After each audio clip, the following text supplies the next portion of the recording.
Никој не мора да биде во притвор поради никаква количина на било какви наркотици, особено ако се работи тоа за канабис, бидејќи тоа не е основ за одредување на мерка притвор.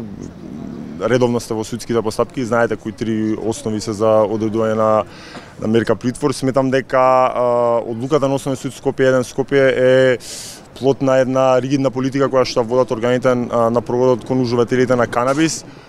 И сметам дека е недопустливо во услови кога државата возможува мултимилионски бизнис на правни ентитети да можат тоа да го прават легално, да уживателите или оние граѓани кои што се оставени сами на себе и кои што произведуваат масло од канабис за себе или за блиски болни да бидат гонети како да се криминалци.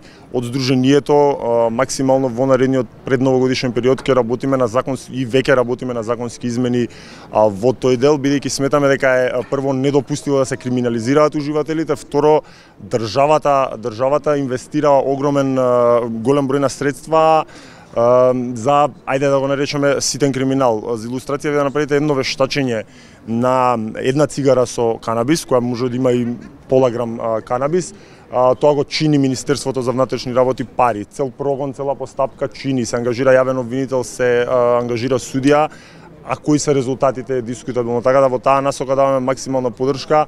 Јас од тука ќе се упатам кон судот да поднесам жалба до кривичниот совет и да барам да мерката притвор се замени со друга полесна мерка. Кои би аргументите на обвинителот по зошто барат? Можност за повторување на делото, можност за бегство и влијание врз некои од сведоците кои не се распитани. Очекувате ли апелација да ја укине? Не, сега одлучува кривичен совет при дали очекувам. Јас ќе барам јавна седница да одржи кривичниот совет на која ќе повикам доколку тоа моje барање биде усвоено.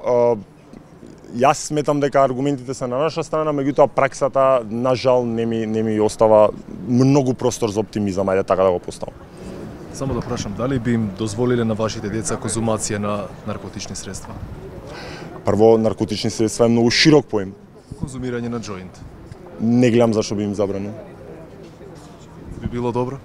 Дали би било добро, секој сам за себе се одлучува дали е добро. Јас моите родители не ги прашав, така да сметам дека моите родители не ме прашале, а и секој си носи одлука сам за себе. Така да ако сметаат моите деца дека треба да конзумираат канабис, нека конзумираат канабис, од мене нема да имаат никаков проблем. Ако не сметаат дека не треба да конзумираат, и за тоа нема да имаат проблем.